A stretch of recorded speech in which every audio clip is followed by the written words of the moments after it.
नमस्कार, मैं हूं शंभुनाथ गुप्ता और आप देख रहे हैं न्यूज ऑफ नेशन। आज हमारे साथ मौजूद है स्नेहा वर्मा जी, जो एक मेकअप आर्टिस्ट है, डिजाइनर है और साथ ही चौंका देने वाली बातें वेस्ट मटेरियल से यूज मटेरियल का सामान भी बनाती हैं। तो आइए जानते हैं ये सब कुछ ये कैसे कर लेती हैं। अब काफी चर्चा भी हो रहा है बस्ती जनपद में, तो देखते रहिए न्यूज ऑफ नेशन पर स्नेहा वर्मा जी को। मैम, बहुत बहुत आपका स्वागत है हमारे न्यूज ऑफ नेशन में। क्या कहना चाहेंगी और कहाँ से हैं आप और क्या करती है, हमारे दर्शक जानना चाहते हैं। पहले तो आपका बहुत बहुत धन्यवाद शंभुनाथ जी, जो आपने मुझे ये मंच दिया, और दिवाली की बहुत सारी शुभकामनाएं आपको भी और साथ में हमारे दर्शकों को भी। तो माँ लक्ष्मी की कृपा आप सब पर बनी रहे।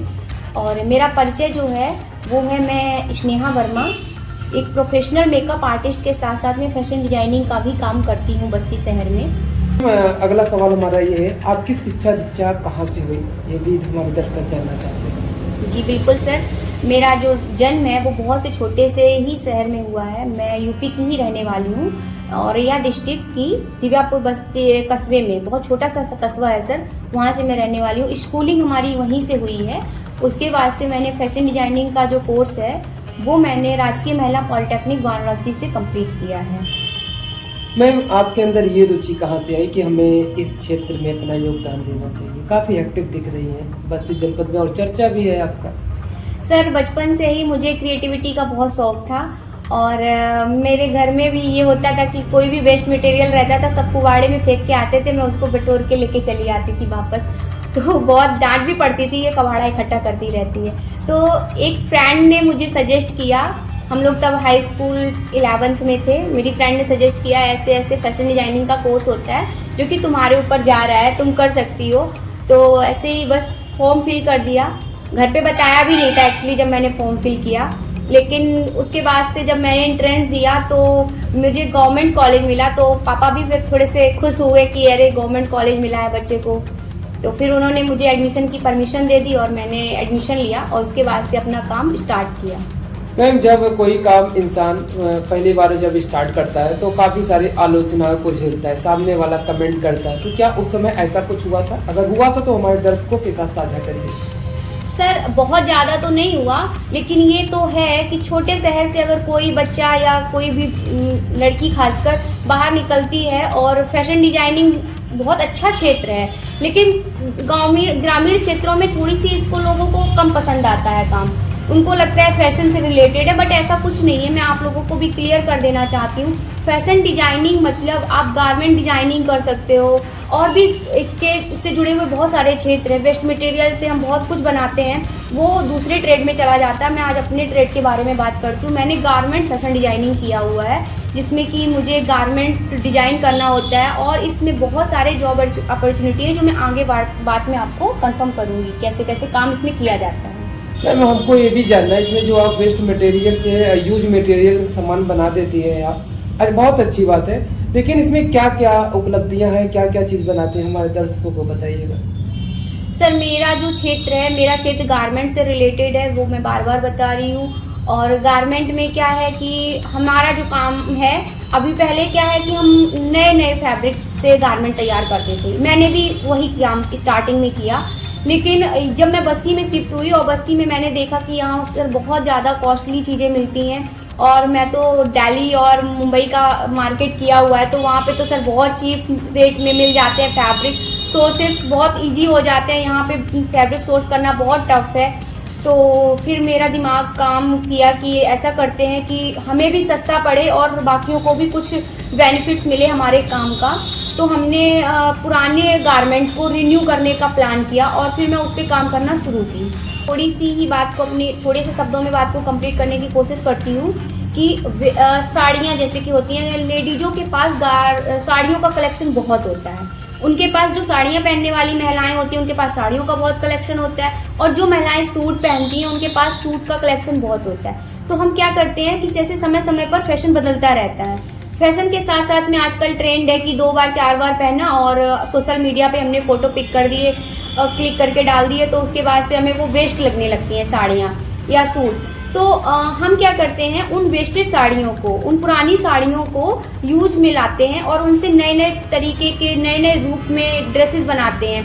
जैसे कि अनारकली सूट हुआ, फ्रॉक सूट हुआ और लहंगा स्कर्ट हुआ, बहुत तरीके के। यहाँ तक कि सर जो दुपट्टे होते हैं, क्या होता है कि सूट तो लोग पहन लेते हैं बट उसके दुपट्टे बच जाते हैं, और दुपट्टे काफ़ी कोई दुपट्टे तो बहुत अच्छे होते हैं, कॉस्टली भी होते हैं, तो मैं उन दुपट्टों से भी ड्रेसेस तैयार करती हूँ। कॉटन के दुपट्टे होते हैं तो उनसे सर हम लोग टॉप वगैरह बना सकते हैं। कॉटन के टॉप बहुत ट्रेंड में रहते हैं, जीन्स पे भी लोग वेयर कर सकते हैं या प्लाजो पे भी वेयर कर सकते हैं। तो इन सब चीज़ों को मैं मार्केट में इसलिए लाई क्योंकि मुझे यहाँ का मार्केट बहुत कॉस्टली लगा। सबसे बड़ी बात है, अगर ये कॉस्टली नहीं होता तो शायद मेरा दिमाग इस तरफ नहीं जाता। यहाँ की कॉस्टली मार्केट होने की वजह से मेरा दिमाग इसकी तरफ गया। और बहुत सारे ऐसे सूट होते हैं, जैसे कि मैं एक एग्जांपल देती हूँ। मेरे पास एक सूट है था एक्चुअली, और उसमें पेंट का दाग लग गया था। मेरे घर में पेंटिंग हो रही थी और उसमें पेंट का दाग लग गया था, कॉलर के पास से पूरा सूट खराब हो गया था, बट वो सूट एकदम नया था। फिर मेरा दिमाग किया कि इसको क्या करें, और मैंने उससे अपनी बेटी के लिए एक सुंदर सी फ्रॉक बनाई और सुंदर सा ड्रेस बना के जब वो स्कूल में पहन के गई तो उसके स्कूल की टीचर्स ने पूछा, ये ड्रेस तो बहुत अच्छा है बेटा, आपकी मम्मा ने कहाँ से लिया? और मुझसे भी पूछा, तो मैंने जब उन्हें बताया कि नहीं मैम ये खरीदा हुआ नहीं है, मैंने खुद बनाया है, तो उन्हें विश्वास नहीं हुआ। तो यही सारी चीज़ें, ये प्रतिभा हमारे अंदर ही नहीं, बस्ती की बहुत महिलाओं लड़कियों में होगी और जगह के बच्चों में भी होगी। तो मेरा आज इस तरह से बात करने का एक रीज़न यही है कि मैं चाहती हूँ कि जो प्रतिभा मेरे अंदर है, अगर ऐसी प्रतिभा किसी भी बच्चे के अंदर है या किसी भी महिला के अंदर है, तो उसको बिल्कुल दबाए नहीं, उसको निखार के आगे लाए। और अगर किसी तरह से मैं आपकी हेल्प कर सकती हूँ तो प्लीज़ मुझे कांटेक्ट ज़रूर करें, मैं आपकी पूरी मदद करने की कोशिश करूँगी। मैम, जब एक लड़की घर से बाहर निकलती है और अभी आपने बताया कि मैं एक छोटे से गांव से हूँ, तो ऐसे में तमाम सारी कठिनाइयाँ आती हैं, तो आप कैसे ये सब करके इतनी आगे गई? बहुत अच्छा लग रहा है आपसे बात करके, जो चीज़ें आपने बताई, इतना सब कुछ आपने किया, वेस्ट मटेरियल से इतना अच्छा सामान बना दे रही है और काफ़ी भरण पोषण भी कर रही है। आप कैसे, ma'am, how is possible? Sir थोड़ा सा मैं अपने कैरियर के बारे में, स्टार्टिंग कैरियर के बारे में बताना चाहूँगी। सर मैंने फैशन डिजाइनिंग कंप्लीट किया, तो ये जो कोर्स था हमारा वो 2012 में कंप्लीट हो गया था। उसके बाद से मैंने जॉब के लिए ट्राई किया, मैंने अपने कैरियर की शुरुआत नोएडा से की है सर। अच्छा। हाँ, तो स्टार्टिंग में क्या है सर कि बहुत ही स्ट्रगल करना पड़ता है, फ्रेशर को जॉब की बहुत प्रॉब्लम होती है वो, लेकिन एक होता ना है कि बहुत ज़्यादा अगर आप किसी चीज़ के पीछे पड़े रहते तो सफलता तो आपको मिलनी ही है। तो वो मेरे साथ भी हुआ। मैंने लगभग 5 महीने सर केवल जॉब सर्च की थी और मुझे कोई अच्छी जॉब नहीं मिल रही थी। एक्सपोर्ट हाउस में कहीं कहीं मिल रहा था लेकिन मुझे समझ में नहीं आ रहा था। लेकिन ये लक कहिए या मेरा स्ट्रगल कहिए, मुझे एक बहुत अच्छी अपॉर्चुनिटी मिली और मुझे एक बहुत अच्छे डिज़ाइनर मिस्टर वरुण बहल हैं एक डिज़ाइनर, और उनकी कंपनी में एज असिस्टेंट मर्चेंडाइजर मुझे काम करने का मौका मिला, जो कि मेरी फर्स्ट जॉब थी। सैलरी बहुत कम थी लेकिन काम मुझे वहाँ से बहुत सीखने को मिला। और डिजाइनर्स के साथ काम करने का एक सबसे बड़ा फ़ायदा ये होता है कि वो लोग क्रिएटिव बहुत होते हैं सर, और क्रिएटिविटी में आप जितने ज़्यादा रहते हो उतने ज़्यादा आप खुद भी क्रिएटिव हो जाते हो। जी। तो वहाँ मैंने कार्य किया और उसके बाद से मेरी सेकेंड जॉब भी बहुत अच्छी जगह पे हुई। AM/PM प्राइवेट लिमिटेड कंपनी है नोएडा में, वो भी एक डिजाइनर की ही कंपनी है। अंकुर मोदी उनके ऑनर हैं। तो मैंने वहाँ पे कार्य किया, 2 से 2.5 साल मैंने वहाँ काम किया। वहाँ से भी बहुत सारी चीज़ें सीखी और उसी के दौरान मेरी शादी हुई। 2015 में एक्चुअली हमारी शादी हुई। तो 2015 में जब हमारी शादी हुई तो शादी के लिए हम लोग यहाँ बस्ती आए और सारी चीज़ें कंप्लीट हुई। जब शादी का सब कुछ ख़त्म हो गया तो हमने दोबारा से अपनी जॉब ज्वाइन की। एक्चुअली मैं जॉब रिजाइन करके आई थी सर, क्योंकि टाइम पीरियड का कुछ अंदाज़ा नहीं था कि कितने टाइम हमें यहाँ रहना पड़ेगा। तो रिजाइनिंग के बाद जब मैं दोबारा से गई तो मैंने दूसरी कंपनी में एक्सपोर्ट हाउस में ज्वाइन किया। अच्छी कंपनी थी वो भी, बट बहुत लंबे समय तक मैं काम नहीं कर पाई एक्सपोर्ट हाउस में। लगभग 7 से 8 महीने ही मैंने काम किया और उसके बाद से कुछ पारिवारिक कारणों की वजह से हस्बैंड को बस्ती शिफ्ट होना पड़ा। और उन्होंने मुझे कहा भी कि अगर तुम अपने कैरियर को कंटिन्यू करना चाहती हो तो तुम यहाँ रह सकती हो, मैं समय समय पे आता रहूँगा तुमसे मिलने और तुम भी आ सकती हो। बट वो होता है, भारतीय महिलाएं अपने कैरियर और परिवार में पहले परिवार को प्राथमिकता देती हैं। तो मैंने भी सर वही किया, परिवार को प्राथमिकता देते हुए मैं अपने हस्बैंड के साथ बस्ती शिफ्ट हो गई और उसके बाद से सर बहुत सारी कठिनाइयों का सामना करना पड़ा। मैं एक चीज़ और आपसे जानना चाहता हूँ, आप धीरे धीरे हमारे सामने खुल रही है, लेकिन जब लड़की की जब शादी हो जाती है तो पारिवारिक बंधनों में वो बच जाती है, लेकिन आप तब भी कंटिन्यू कर रही है, कैसे मैम? सर इसका एक बहुत बड़ा कारण ये है कि अगर परिवार आपका समझने वाला है, अंडरस्टैंडिंग आपके परिवार में है, पढ़ा लिखा परिवार है, तो शायद किसी भी बढ़ती हुई महिला को या बेटी को नहीं रोकेगा। तो मेरे परिवार में सर क्या है, मेरे फादर इन लॉ हैं जो खुद एक टीचर रह चुके हैं, गवर्नमेंट टीचिंग में थे और अच्छे व्यापार में हैं। तो उनका माइंड इतना अच्छा था कि उन्होंने मुझे कभी रोका नहीं और अपनी बेटी की तरह मुझे एक्सेप्ट किया सर। और एक कमी तो है सर मेरे लाइफ में, मैं थोड़ा सा पर्सनल होना चाहती हूँ यहाँ कि बचपन से ही सर एक्चुअली मेरी मदर नहीं है। मैं 4th स्टैंडर्ड में थी और मुझे एग्जैक्ट अपना एज भी पता नहीं है कि क्या था उस टाइम। और उसके बाद से मैं मतलब मम्मा को अपनी बहुत मिस करती थी, पूरी लाइफ मतलब ये सोचते हुए बीत गई कि माँ का प्यार कैसा होता है। तो जब हमारी स्कूलिंग कंप्लीट हुई, जॉब में गई, शादी हुई, तो ये भाव था कि कभी हमारी शादी होगी तो मैं अपनी सासू माँ को, मदर इन लॉ को बहुत प्यार दूंगी और उनसे बहुत सारा प्यार लूँगी। लेकिन वो सर पॉसिबल नहीं हुआ क्योंकि मेरी शादी के 1 साल 1.5 साल पहले उनकी भी डेथ हो चुकी थी। तो इस प्यार से मैं वंचित रह गई और अभी तक उस प्यार से वंचित ही हूँ सर। मैम काफ़ी साहस देखा है मैंने आप में, ये सब आपने सब कुछ कैसे किया, इतना साहस कैसे लाया, इतना आपने दर्द सहा? सर दर्द सहने की क्षमता दर्द ही देता है। किसी के अंदर अगर दर्द होता है, जैसे कि अगर उसके ऊपर कोई तकलीफ आई और वो उसको अपना बेचारापन नहीं दिखाना चाहिए, पहले तो मैं यही कहूँगी। अपने दर्द को फील करिए, दर्द फील करना बुरी बात नहीं है, लेकिन उसको अपनी वैशाखी मत बनने दीजिए। आप उस दर्द को अपनी स्ट्रॉन्ग ताकत बनाइए और लोगों को दिखाइए कि मैं कोई बेचारा नहीं हूँ और बेचारा बनने की बिल्कुल ज़रूरत नहीं है। हमारे जैसी बहुत सी महिलाएं हैं सर जिनके लाइफ में हमसे भी ज़्यादा संघर्ष होते हैं, बट अपनी बात रखने का सर उनको मौका नहीं मिलता। तो आपको बहुत बहुत धन्यवाद जो आप ऐसे मौके लोगों को दे रहे हैं। तो मैं अपने आप को खुश नसीब समझ रही हूँ जो मैं अपनी बात आज रख पा रही हूँ, आप लोगों को अपनी बातें बता पा रही हूँ। तो सर यही है मेरी ताकत का जो स्ट्रॉन्ग एक स्तंभ कह सकते हैं। तो शादी से पहले मेरा मतलब जो स्तंभ था वो मेरा परिवार, मेरे पापा थे, मेरे भाई बहन थे। और शादी के बाद सर मेरे हस्बैंड ने मुझे बहुत सपोर्ट किया। मेरे फादर इन लॉ, मेरे जो पापा हैं, उन्होंने मुझे बहुत सपोर्ट किया, मुझे कभी किसी चीज़ के लिए नहीं रोका, बल्कि मुझे प्रोत्साहित करते रहते हैं कि तुम कर सकती हो। अगर मैं कहीं लड़खड़ाती हूँ तो वो ये बोलते हैं नहीं नहीं ये तुम कर सकती हो, तुम्हारे बस में है, तुम डरो मत, हम तुम्हारे साथ हैं। इतना कह देना ही एक लड़की के लिए बहुत बड़ी बात है सर।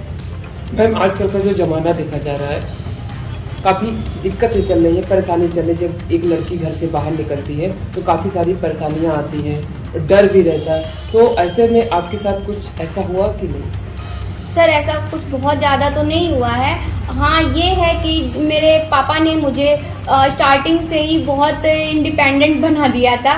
मैं अपने छोटे से शहर से बनारस गई तो पापा बस मेरे एडमिशन में गए थे सर। उसके बाद से उन्होंने ना मुझे कभी लेने गए ना मुझे छोड़ने गए, तो मैं अकेले ही आना जाना करती थी। तो एक था कि डर निकल चुका था, अब तो बहुत पूरी तरह से निकल गया है। मुझे लोग बोलते हैं कि बहुत से लोग मुझे बोलते हैं कि कैसे तुम अकेले चले जाती हो दिल्ली, मुंबई, मतलब कहीं भी मुझे जाना होता है ना तो मैं अपने हस्बैंड को नहीं बोलती हूँ और वो भी मुझे बोलते हैं नहीं जा सकती हो, तुम करो, तुम करोगी। तो ये सर है, डर धीरे धीरे निकल जाता है अगर उसके पीछे कोई स्ट्रॉन्ग हाथ है, आपको मोटिवेट कर रहा है पीछे से, तो आप डरोगे नहीं, ये मेरा मानना है। मैम जब ये तो रहा आपका औरैया डिस्ट्रिक्ट जिला जो था, वहाँ का आपने सब कुछ ये बताया। जब आप बस्ती आई औरैया डिस्ट्रिक्ट से, तो आपको बस्ती में क्या कुछ लगा? जो आप मेकअप आर्टिस्ट हैं, फैशन डिजाइनर है, तो ये सारी चीज़ें आपने बस्ती में कैसे सेटअप किया और बस्ती में क्या रिस्पॉन्स रहा, हमारे दर्शकों के साथ साझा करिए। जी बिल्कुल। जब मैं यहाँ शिफ्ट हुई जॉब पीरियड के बाद से, मैंने यहाँ जब शुरुआत में यहाँ आई तो मैंने स्टार्टिंग में सोचा कि मैं एक बुटीक स्टार्ट कर लेती हूँ, अच्छा। क्योंकि मेरी रुचि गारमेंट में थी, डिजाइनिंग में थी, तो मैंने सोचा बुटीक स्टार्ट कर लेती हूँ। सर उसके लिए मैंने मार्केट सर्च किया, यहाँ लोकल मार्केट सर्च किया, तो मुझे सब कुछ बहुत कॉस्टली लगा। यहाँ के शॉप वगैरह जो रेंट पे मिलते हैं वो भी बहुत कॉस्टली हैं, जो हर कोई अफोर्ड नहीं कर सकता। और कोई भी बिजनेस सेटअप करने में एक डर तो होता ही है, सर पता नहीं सक्सेस होगा नहीं सक्सेस होगा करके, तो ये मेरे अंदर भी था। तो फिर मैंने बहुत ट्राई किया, लेकिन मैं कुछ मतलब सेटिस्फाई नहीं हो पाई, किसी भी काम को लेके अपने सेटिस्फाई नहीं हो पाई। तो इसके बाद से मैंने एक सर ऑनलाइन बिजनेस भी स्टार्ट किया गारमेंट में ही, लेकिन थोड़े दिनों में वो भी फ्लॉप हो गया। अच्छा। हाँ, लेकिन जब फ्लॉप हुआ तो मैंने खुद को हारने नहीं दिया, मुझे लगातार कुछ ना कुछ करना था, अपनी पहचान बनानी थी। कैसे बनानी थी वो भी नहीं पता, लेकिन कुछ तो करना था। ये सोचा मैंने मन में कि मुझे कुछ तो करना है। अपने हस्बैंड से अपनी बातें शेयर की और वो मुझे हमेशा सपोर्ट करते हैं, तो उन्होंने कहा ठीक है ऐसा कर सकती हो तुम, अपना कैरियर किसी और फील्ड में ट्राई करके देखो, अगर इसमें नहीं हो पा रहा है डिजाइनिंग में या तुमको समझ में नहीं आ रहा है। तो मैंने कहा ये भी ठीक है। उसके बाद से मैंने सर सोची रही थी कि मेरी लाइफ में मेरी बेटी आई, जो कि मेरे लिए और भी ज़्यादा मतलब खुशनुमा हो गई मेरी लाइफ। स्ट्रगल तो था, लेकिन वो एक उम्मीद की किरण बन के आई, आप ये कह सकते हैं। क्योंकि मैंने जब उसको देखा तो मेरी सारी तकलीफ, सारी परेशानियां दूर हो गई, और उसको साथ लेके मैंने चलने का प्रयास किया, और वो मैं आप लोगों के साथ साझा करती हूँ कैसे। मेरी बेटी 1.5 साल की थी सर, और तब मैंने डिसाइड किया कि अब मुझे नहीं रुकना है। मैंने अपनी लाइफ के 2 से 3 साल बर्बाद कर दिए थे, पूरी तरह से वेस्ट हो गए थे। मैं कुछ नहीं कर रही थी, एक हाउसवाइफ बन के रह गई थी। तो मैंने सोचा इसके बाद से अब कुछ तो करना है, और उसको लेके मैं लखनऊ गई। मैंने वहाँ से लैक्मे एकेडमी से प्रोफेशनल मेकअप आर्टिस्ट का कोर्स किया, और सर वो पीरियड भी मेरे लिए थोड़ा सा स्ट्रगल वाला था, और मुझसे ज़्यादा तो मेरी बच्ची ने सफ़र किया। सर वो 1.5 साल की थी, और मैं उसे डे केयर में छोड़ के अपनी क्लास करने जाती थी। मतलब जब मैं जाती थी ना तो मेरी आँख में आंसू आ जाते थे। मैं उसे जब छोड़ती थी तो मुझे लगता था कि मैं एक गुनाह कर रही हूँ, एक छोटे से बच्चे को, मतलब उसे माँ की ज़रूरत है, लेकिन मैं अपने कैरियर के चलते, कैरियर बनाने के लिए मैं उसे सफ़र करा रही हूँ। लेकिन सर पता नहीं क्या मैजिक था उसमें, या क्या ईश्वर ने चाहा। मेरा पहले दिन जब मैं अपने बच्चे को छोड़ी तो वो थोड़ी सी रोई, लेकिन सर मैं दूसरे तीसरे दिन जब उसको छोड़ने गई तो वो मुझे बाय कर रही थी। मतलब वो एक मेरे लिए बहुत ही खुशी की बात थी, और मैं अंदर से इतनी मजबूत फील कर रही थी कि अरे नहीं मेरा बच्चा खुश है। और वहाँ से मैंने अपनी करियर की शुरुआत की, कंप्लीट किया अपना कोर्स, और उसके बाद से सर कोर्स अभी कंप्लीट नहीं हुआ था कि कोविड आ गया। कोविड की फर्स्ट लहर जो थी वो हमारे कोर्स के दरमियान ही आई, और हमें घर आना पड़ा, सारी चीज़ें बंद हो चुकी थी, लेकिन फिर भी कुछ करना था करके कोर्स के जैसे तैसे कंप्लीट किया। ऑनलाइन क्लासेस चली, ऑनलाइन क्लास करने के बाद से सर हमने अपना सैलून स्टार्ट किया। सैलून हमारा जो है वो कप्तानगंज में है, छोटा सा कस्बा है सर, बस्ती डिस्ट्रिक्ट का ही, और ग्रामीण क्षेत्र ज़्यादा है वहाँ पे सर। तो जब स्टार्ट किया तो जैसे जैसे सर स्टार्ट हुआ तुरंत कोविड की दूसरी लहर आ गई। तो मतलब ये लग रहा था कि क्या चाहते हैं ईश्वर, मतलब कैरियर स्टार्ट नहीं हो पाता है, उससे पहले ही कुछ ना कुछ लग जाता है। लेकिन कोविड पीरियड एक ऐसा पीरियड था सर, पार्लर में जब सेकेंड पीरियड आया था कोविड का, तो उसमें सर सारा मार्केट पूरी तरह से बंद नहीं हुआ था। कुछ शॉप सैलून को ऐसे अलाउ था कि आप स्टार्ट कर सकते हो, बट थोड़ा सा रिस्ट्रिक्शन थे, वो आप फॉलो करते हो तो आप अपना काम कर सकते हो। सर हस्बैंड मेरे एक्चुअली मेडिकल फील्ड में हैं, तो एक तो वो डर, मेडिकल फील्ड का डर पता ही है सर, कैसे चारों तरफ से कोविड था और कैसी कैसी न्यूज आ रही थी। वो 40 डेज घर नहीं आए सर, और बहुत कष्टकारी रहा वो पीरियड। लेकिन मैंने सोचा कि ईश्वर जो चाहेगा वो होगा, उसको कोई रोक नहीं सकता। मैंने अपने काम को रुकने नहीं दिया। मैं अपनी बच्ची को घर पे अपने पापा के पास, मेरे ससुर जी जो हैं उनके पास कभी कभी छोड़ के जाती थी, और वो सपोर्ट किए, और मैंने अपने काम को वहाँ से गति देना शुरू कर दिया। और बहुत सारे ऐसे पार्लर थे जिनके कांटेक्ट मतलब बुकिंग थी, बट उन्होंने मना कर दिया डर के नाते, लेकिन मैंने उसका फायदा उठाया और मैंने बहुत सारे मतलब ऐसे मुझे बुकिंग मिली जो मेरी नहीं थी, बट मुझे काम करने का मौका मिला और बहुत ही वहाँ से मेरे बहुत सारे ऐसे क्लाइंट बने जो आज तक मुझसे जुड़े हुए हैं। मेरा काम उन्होंने बहुत पसंद किया और ऐसे ऐसे सर मेरा अच्छे से सैलून रन हो गया। आज अच्छा खासा सैलून हमारा चल रहा है। अच्छा मैम, हमको ये भी जानना है कि आप बस्ती में इसका क्रेज है कि नहीं, फैशन डिजाइनर, मेकओवर और जो आप वेस्ट मटेरियल से ये सब सारी चीज़ें बना देती हैं, क्या उसका कुछ बेनिफिट बस्ती में भी आपको दिखा? सर जब मैंने अपना ये सैलून स्टार्ट किया तो कहीं ना कहीं एक कमी फील हो रही थी मुझे। कमी इस चीज़ की क्योंकि मेरी रुचि तो सर स्टार्टिंग से ही फैशन डिजाइनिंग में थी, बट मैंने अपना फील्ड ही चेंज कर दिया था। तो ये था कि ऐसा भी हो सकता है क्या कि मैं एक साथ दोनों काम को कर सकूं। धीरे धीरे मैं एक्चुअली स्टार्टिंग से ही, आज से नहीं बहुत पहले से अपनी ड्रेसेज मैं खुद ही डिजाइन करती हूँ। अच्छा। हाँ जी सर, जितनी भी ड्रेसेस मैं पहनती हूँ मोस्टली ड्रेसेस मैं खुद ही ड्रेस अपनी डिजाइन करती हूँ, खुद ही स्टिच भी करती हूँ। कभी कभी हाँ होता है कि टेलर से करा लेती हूँ, बट बाकी चीज़ें मैं खुद ही करती हूँ। अच्छा, जो आप ये पहनी है ड्रेस, क्या ये आपका ही सिला हुआ है? जी सर, ये जो मैंने ड्रेस पहना हुआ है ये एक साड़ी से बनाया हुआ अनारकली सूट है, फ्रॉक सूट। और जो कि ये मेरा फैशन है, मेरा शौक है कि मैं किसी भी चीज़ को वेस्ट नहीं जाने देती। साड़ी थी सर, वो आउट ऑफ फैशन हो गई थी, तो इसके बाद से इसको बर्बाद ना करके मैंने इसके लिए एक सुंदर सा ड्रेस बना लिया और वो पहन के आज मैं यहाँ आपके पास आई हूँ इंटरव्यू देने। भैया डिस्ट्रिक्ट से हैं आप और शादी के बाद आप बस्ती शिफ्ट हो गए, ठीक है, बहुत अच्छा लगा आपसे बात करके। लेकिन ऐसे तमाम लोग बस्ती में बेरोजगार हैं, महिलाएं तमाम ऐसे हैं जिनको रोजगार नहीं मिल रहा है, आय का माध्यम नहीं बना पा रहे। क्या ये जो आपका काम है, वर्क है, क्या ये हमारे दर्शक जो है बेरोजगार है वो क्या अपना आय का माध्यम बना सकते हैं ये सब करके? अगर बना सकते हैं तो कैसे? काफी कंफ्यूज रहते हैं मैं आज की जो दुनिया है। जी सर, बिल्कुल बना सकते हैं। देखिए सर, सफलता जो है वो एक दिन में नहीं मिलती किसी को भी, उसके लिए आपको तपना पड़ता है। जैसे कि सोना इतना कॉस्टली कब बनता है, उसको भी तपना पड़ता है। तो एक छोटी सी बात है जो मैंने बचपन में अपने गुरुजनों से सुनी थी, वह पथ क्या पथिक कुशलता क्या, जिस पथ पर बिखरे शूल ना हो, नाविक की धैर्य परीक्षा क्या, जब धार आए प्रतिकूल ना हो। इसका मतलब ये है सर कि वो पथ ही क्या है, मतलब वो रास्ता ही क्या है जिस पथ पर आपको कांटे ना मिले, राहों में कंकड़ ना मिले।